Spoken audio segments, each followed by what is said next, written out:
A cover-up of the deadly coronavirus was only the beginning of the cruelty. China's response to the coronavirus can only be described as vile.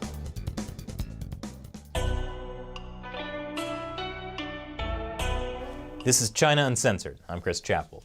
Now this may shock you, but it turns out an authoritarian regime that's killed millions of its own people over the years doesn't really care if people die from an epidemic. Not if the bigger threat is to its own rule. The Chinese Communist Party spent the first crucial weeks of the Wuhan coronavirus outbreak trying to cover it up, which meant more people got sick. And that's bad because it makes the party look bad. Like that international media are calling it China's governance failure. Even more humiliating, Chinese people are actually praising Japan's response to the virus and the help they've given China. And that is impressive given the Chinese Communist Party's decades of propaganda about how terrible the Japanese are. But don't worry, there's still something the Chinese Communist Party can hate even more than Japan, and that is America. China's foreign ministry is accusing the U.S. of not helping with the coronavirus and spreading fear and chaos by evacuating its citizens from Wuhan and instituting a travel ban on foreign nationals coming in from China, just like many other countries, including Japan. And while Chinese state-run media accuse the U.S. of not offering help, that's a lie. The U.S. had offered to send CDC experts to help in Wuhan. That was back in early January when officials were still trying to pretend things were fine. China rejected the U.S.'s offer. Now U.S. experts will be joining a WHO delegation to help with the coronavirus. Meanwhile, the Chinese central government is demanding that local Wuhan officials round up everyone who may be infected and force them to go to quarantine centers. A Beijing official has demanded that city investigators should go to each home to check the temperatures of every resident, and that during these wartime conditions, there must be no deserters or they will be nailed to the pillar of historical shame forever. It should be noted that the quarantine centers don't actually have nearly enough beds for everyone, and many of them don't have enough doctors or supplies or even basic conditions to prevent the spread of infection. Although mentioning that might also get you nailed to that pillar of historical shame. Here's a photo from inside a Wuhan gymnasium that's being converted into a quarantine center. That does not look like a good isolation ward to me. And anyone trying to get real news out from Wuhan is being targeted. One citizen journalist named Fang Bin spent days traveling to hospitals, documenting overcrowded conditions and a lot of dead bodies. Then the police showed up at his door. Well, technically they were just a group of men in hazmat suits saying they had to see if he was infected. Obviously, to test if he had the coronavirus, these men had to break into his home and take away his laptop, desktop, and cell phone. And then they took him to a police station, as is common procedure for well-trained medical staff. The police accused him of taking money from foreign forces and threatened to quarantine him for creating fear. Yeah, somehow I don't think that's a quarantine you'd ever come back from. Luckily, others quickly spread word of Fang Bin's detention online and he was released. But beyond citizen journalists, there are also doctors who have spoken out. Dr. Li Wenliang was one of the 8 doctors detained by Wuhan police after he warned other colleagues about the coronavirus. His mistake? Speaking the truth while the Communist Party was trying to cover it up. Police let him go after he signed a statement that he would no longer commit unlawful acts. Unfortunately, none of that matters now because he died this week after contracting the coronavirus he tried to expose. He leaves behind his pregnant wife and 5-year-old child. But the tragedy doesn't end there. After initial reports from state-run media that Dr. Li had died, there was a furious backlash on Chinese social media.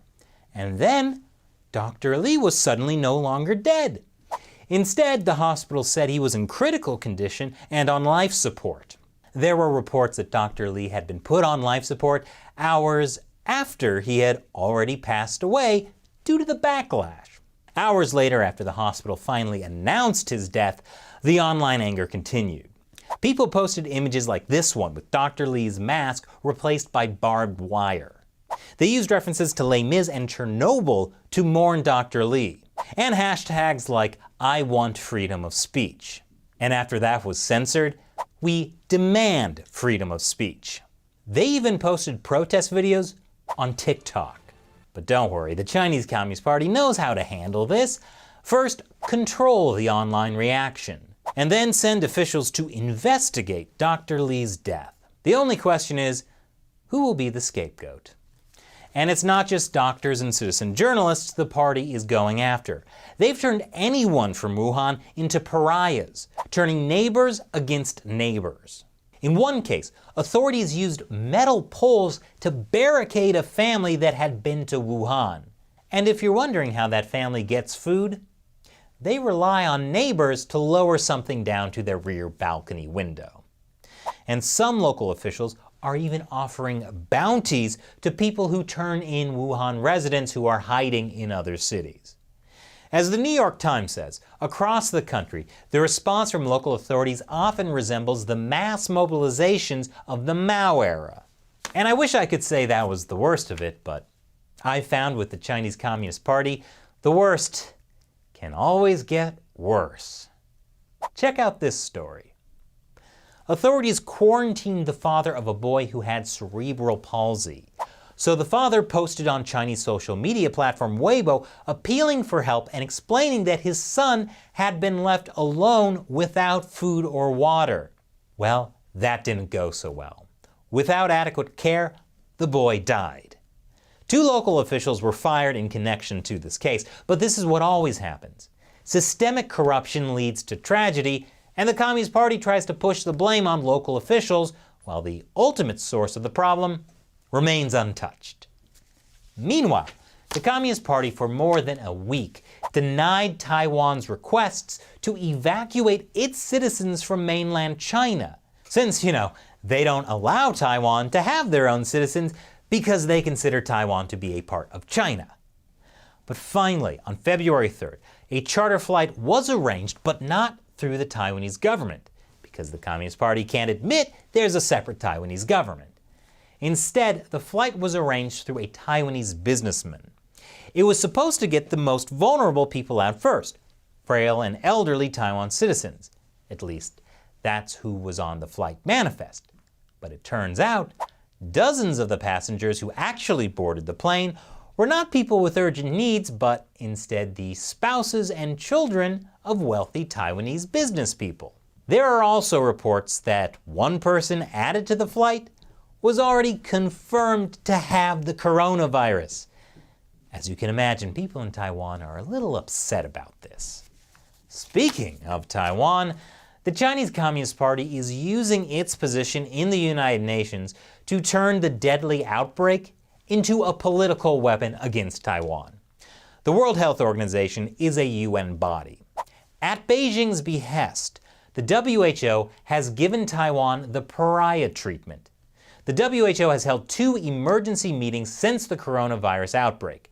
Taiwan wasn't permitted to attend. Yes, the Chinese Communist Party is using the coronavirus to play politics.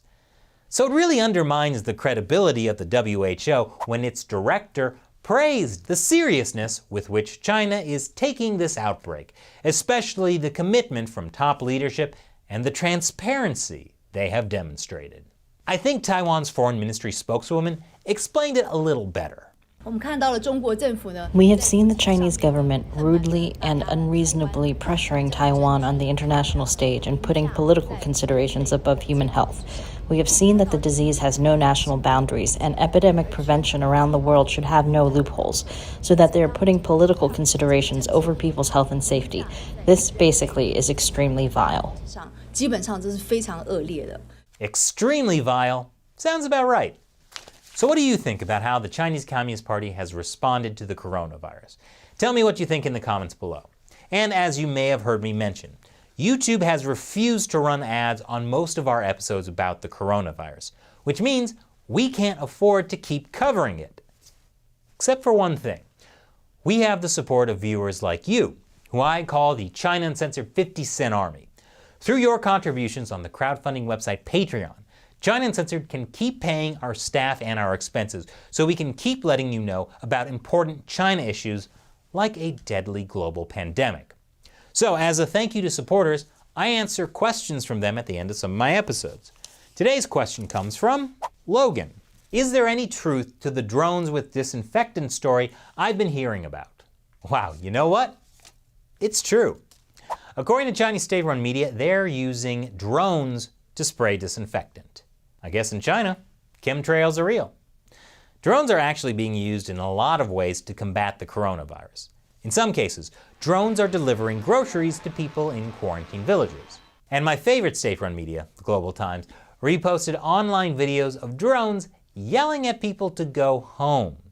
Some of the drones were used by local traffic police. Others, like this one, were from a local social media influencer working with his village Communist Party committee. 老奶奶，别看了，这是咱们村的无人机呀！你不戴口罩就不要出去，不要乱跑，记得赶紧回家，回家洗洗手，对吧？注意一下卫生，对吧？咱们村这么多人都说你都说不住，非得派无人机过来飞你。I mean, that's only marginally less scary than actually getting sick from the coronavirus. Thanks for your question, Logan. And if you'd like to join the China Uncensored 50 Cent Army, head over to patreon.com/China Uncensored to learn more. Thanks for watching China Uncensored. Once again, I'm Chris Chappell. See you next time.